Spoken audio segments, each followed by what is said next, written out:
शंख भवन में धूमधाम रे पालन होउछि रंगर पर्व। मंत्री अशोक चंद्र पंडा, पूर्वतन मंत्री संजय दासवर्मा, भुवनेश्वर उत्तर विधायक सुशांत राउत, धर्मशाला विधायक प्रणव बलवंत राय, बांकी विधायक देवीरंजन त्रिपाठी, भुवनेश्वर मेयर सुलोचना दास समेत एकाठी होइछन्ति बहु नेता और कर्मी।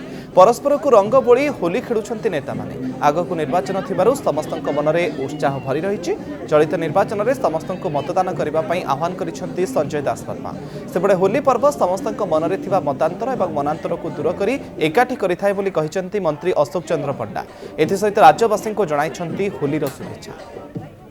प्रभु जगन्नाथ आम समस्त को आशीर्वाद करंतु एवं चलित वर्ष गणतंत्र जो महान पर्व 2024 साधारण निर्वाचन में बहु अधिक भाग नियंतु एवं गणतंत्र को शक्तिशाली करंतु। रंगर पर्व होली आउ निर्वाचन माहौल निश्चित भाव में पूर्व वर्ष तुलना रे ए वर्षर होली पालन टिके नियारा।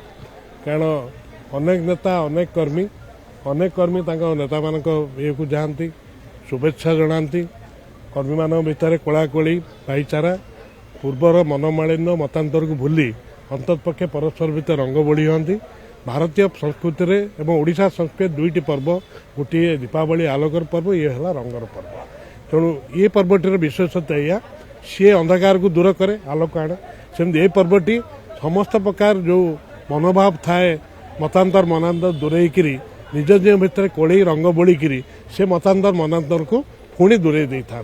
ये समस्त की गोटे मंच एकाठी करे एवं से राजनैतिक क्षेत्र में से सबू कर्मी मान भितर निज भितर आगु पाखे आसती एवं जो दूरत्व थाए कमी जाए नेता और कर्मी मान भितर एवं ये गोटे मौका मिले जमी गोटे मंच समस्त को आदर निए सेमती होली पर्व रंगर पर्व सेमती समस्त को मंच उपर नहीं आसे एवं समस्ते से विजयर प्रतीक या आंगुठी देखी था।